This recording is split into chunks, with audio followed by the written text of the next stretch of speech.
Have you ever been in a conversation and felt like you're speaking a different language? Not literally, but fundamentally. You say something you think is obvious, and you're met with blank stares. You try to discuss an idea that fascinates you, and people change the subject. You see connections, patterns, implications that others seem completely blind to. And slowly, quietly, you start to realize, I don't fit here. Not socially, intellectually. My mind works differently. And that difference feels less like a gift and more like exile.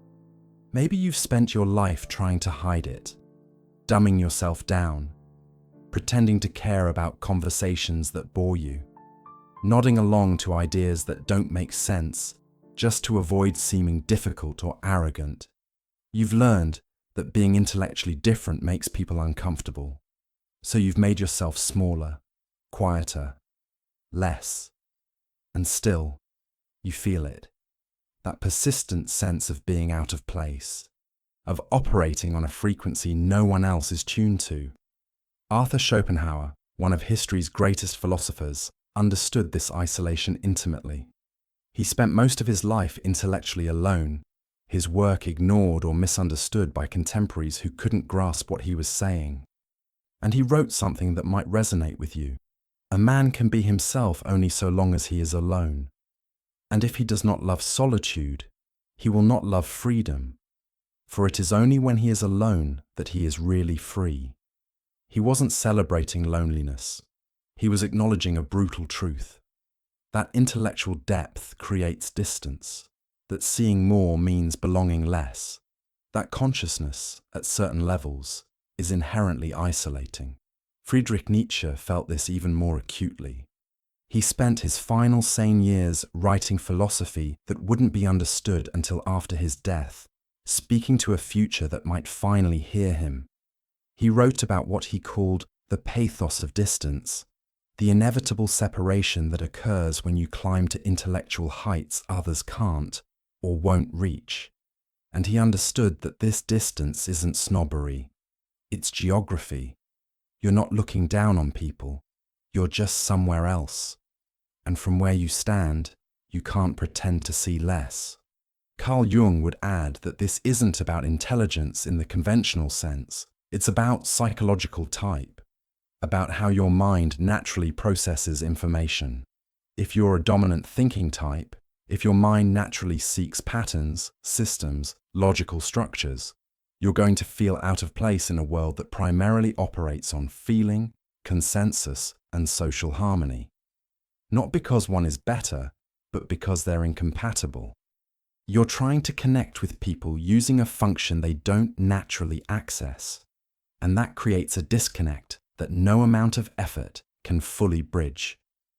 Today, we're going to explore what these three minds understood about intellectual isolation.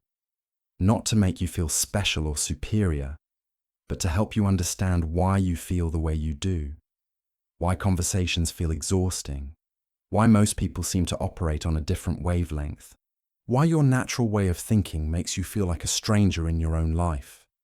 Because if you've spent years feeling intellectually out of place, you deserve to know you're not broken, you're not arrogant, you're just different. And that difference, as these philosophers knew, comes with a specific kind of loneliness most people will never understand. Let me start with something Schopenhauer understood that most people never will. Intellectual loneliness isn't about being unable to find people. It's about being unable to find people who think at the depth you naturally operate at. You can be surrounded by others and still feel completely alone. Because the loneliness isn't about physical presence. It's about intellectual companionship, and that's infinitely more rare. Schopenhauer wrote extensively about what he called the curse of consciousness. He believed that the more you think, the more you see, the more you understand about the nature of existence, the more isolated you become. Because most people don't think deeply, not because they're stupid, but because deep thinking leads to uncomfortable truths. It reveals the absurdity of much of human life, the meaninglessness of most pursuits, the illusions we all agree to maintain. And once you see those things, you can't unsee them. And you can't connect with people who are still living in the illusion. Think about your daily interactions. How often do conversations touch something real? How often does someone say something that actually makes you think versus just filling time with noise? How often do you feel genuinely intellectually engaged versus just performing social ritual? And when you try to go deeper, when you try to discuss ideas that actually interest you, what happens? People get uncomfortable. They change the subject. They accuse you of overthinking. They tell you to just relax and not be so serious. But you can't just relax, because your mind doesn't work that way. It sees patterns. It asks questions. It follows threads of logic to their conclusions. And those conclusions often lead to places most people don't want to go. So you learn to stop sharing. You learn to keep your actual thoughts to yourself. You learn to operate on two levels: the surface level, where you perform normal conversation, and the deep level, where your real mind lives. And that split, that constant performance of being simpler than you are, is exhausting. Schopenhauer experienced this his entire life. He'd try to discuss his philosophy with colleagues, and they'd dismiss it. He'd write books he knew were brilliant, and they'd be ignored. And eventually, he stopped trying. He withdrew into solitude, not because he hated people, but because the effort of constantly translating his thoughts into something others could tolerate was more draining than being alone. And he wrote about this isolation, not with bitterness, but with acceptance. This is the cost of consciousness.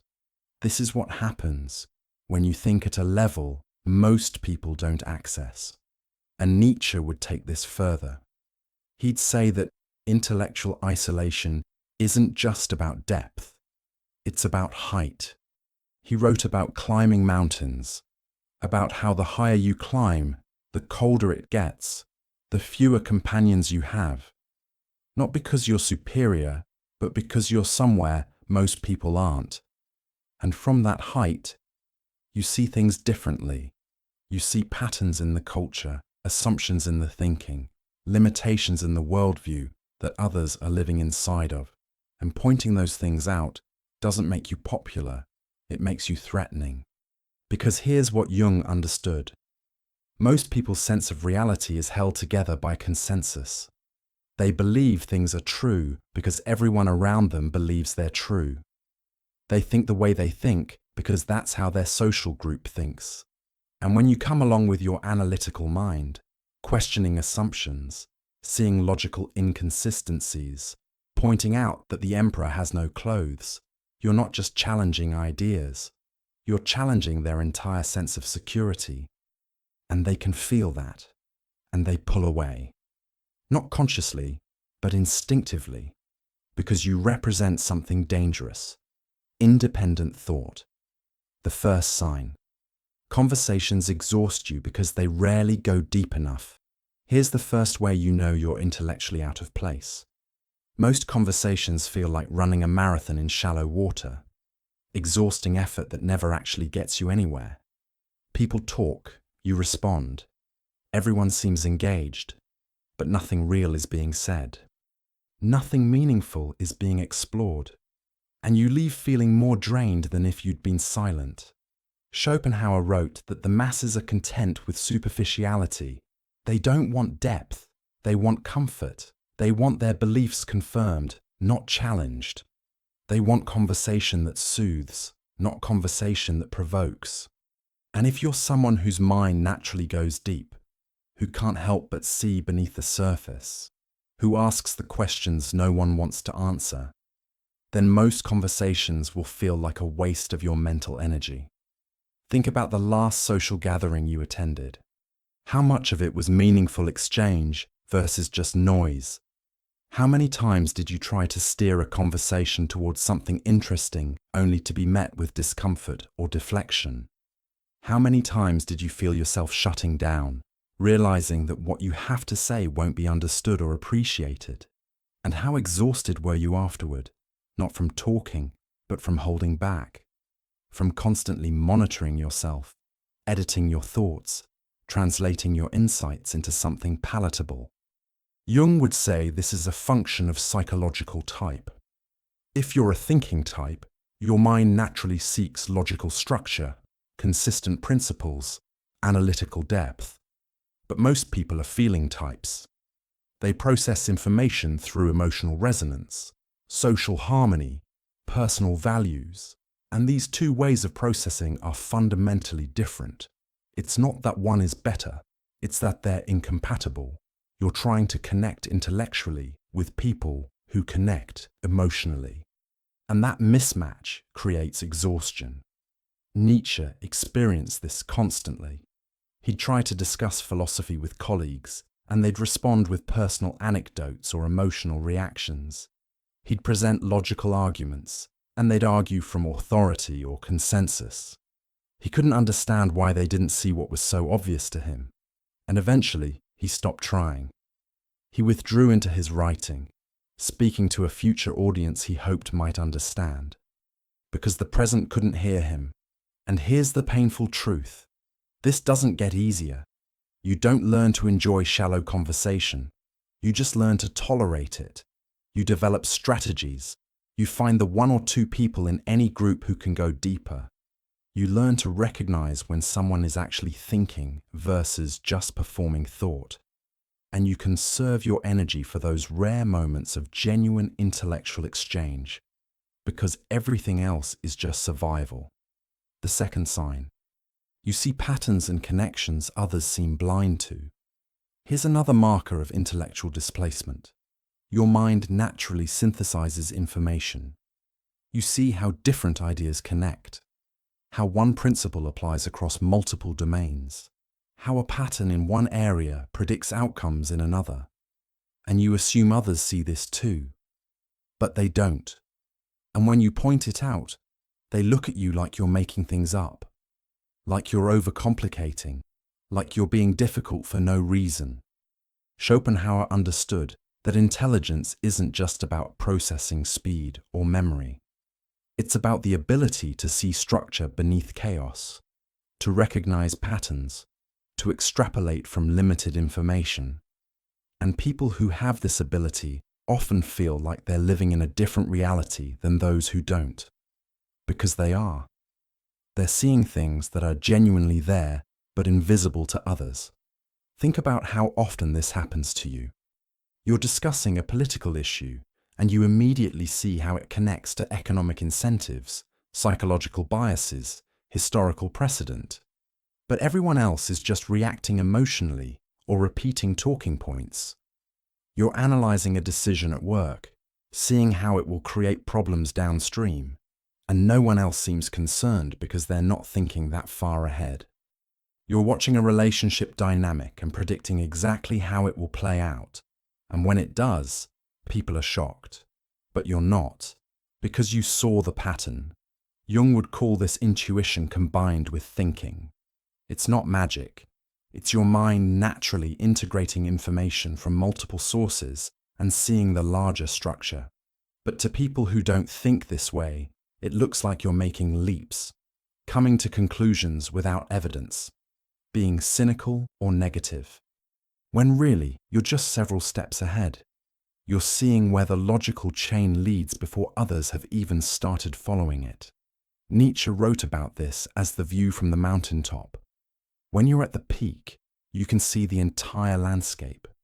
You can see how different valleys connect, how the terrain flows, where paths lead. But people in the valleys can only see what's immediately around them. And when you try to describe what you see from your vantage point, they don't believe you. Because from where they stand, it's not visible. And they assume that if they can't see it, it's not there. This creates a specific kind of frustration. Not anger at others, but exhaustion at constantly being right in ways no one acknowledges until it's too late. You predict problems. People ignore you. The problems happen. And instead of saying you were right, they act like no one could have seen it coming. And you're left wondering, am I crazy? Or is everyone else operating with less information than they think they have? The third sign. You're constantly told you're overthinking when you're just thinking. Here's where intellectual isolation becomes gaslighting. You approach problems analytically. You consider multiple angles. You question assumptions. You think through implications. And people tell you to stop overthinking, to just go with your gut, to not be so analytical. And you're left wondering, when did thinking become a bad thing? When did depth become a flaw?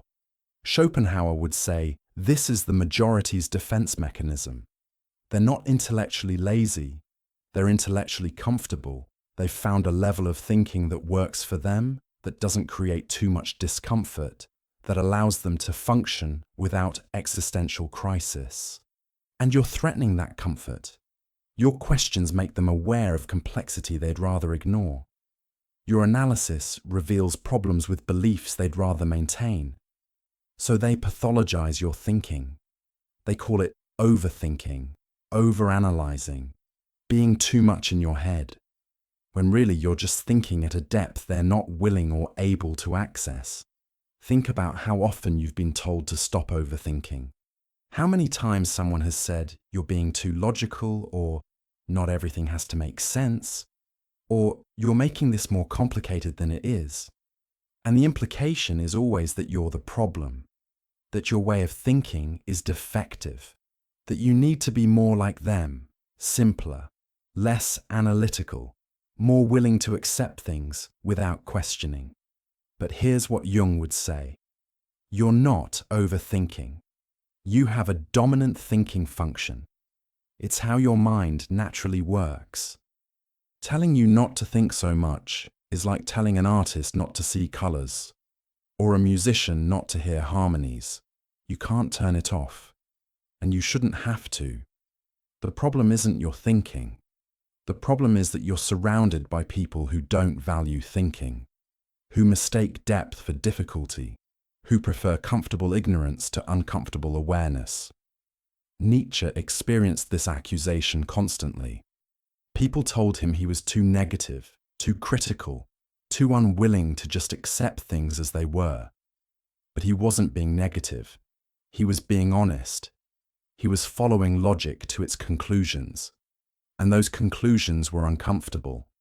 So instead of engaging with his arguments, people dismissed him as overthinking, as too intellectual, as disconnected from real life, when actually, he was more connected to reality than those living in comforting delusions. And here's the trap. You start to believe them. You start to think maybe you are overthinking. Maybe you should just be simpler. Maybe you should stop asking so many questions. And you try. You try to dumb yourself down, to think less, to accept more. And it makes you miserable because you're betraying your own mind. You're trying to be less than you are. And that self-betrayal, that's worse than the isolation. The fourth sign.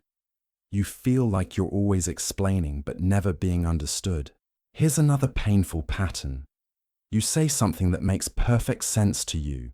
You've thought it through. You understand the logic. You see how all the pieces fit together. And you share it, and people don't understand. So you explain. You provide more context. You break it down. You try different angles. And still, they don't get it. Not because you're explaining poorly, but because there's a fundamental gap in how you're processing information.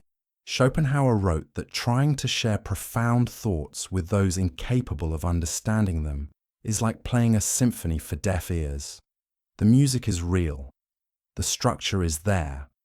But if the listener can't hear it, the fault isn't with the music.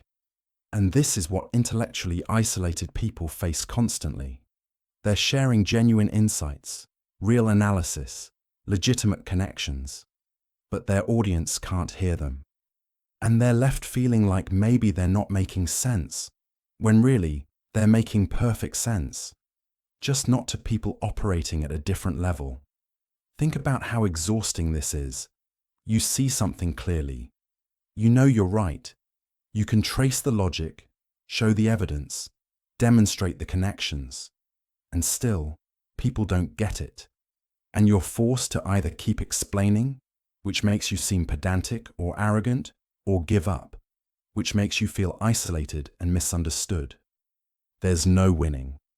Because the gap isn't about communication skills. It's about cognitive processing. And no amount of better explanation can bridge a fundamental difference in how minds work. Jung would identify this as the challenge of the thinking type in a feeling world. You're using logic, analysis, and objective principles. But most people are using emotional resonance, subjective values, and social consensus. And these two languages don't translate cleanly. You say, "This doesn't logically follow," and they hear, "You're being mean." You say, "The evidence doesn't support that," and they hear, "You think you're smarter than everyone." You're speaking in facts, and they're hearing it as personal attack. Nietzsche felt this acutely. His writing is full of frustration at not being understood. Not because he was unclear, but because he was operating at a level his contemporaries couldn't access.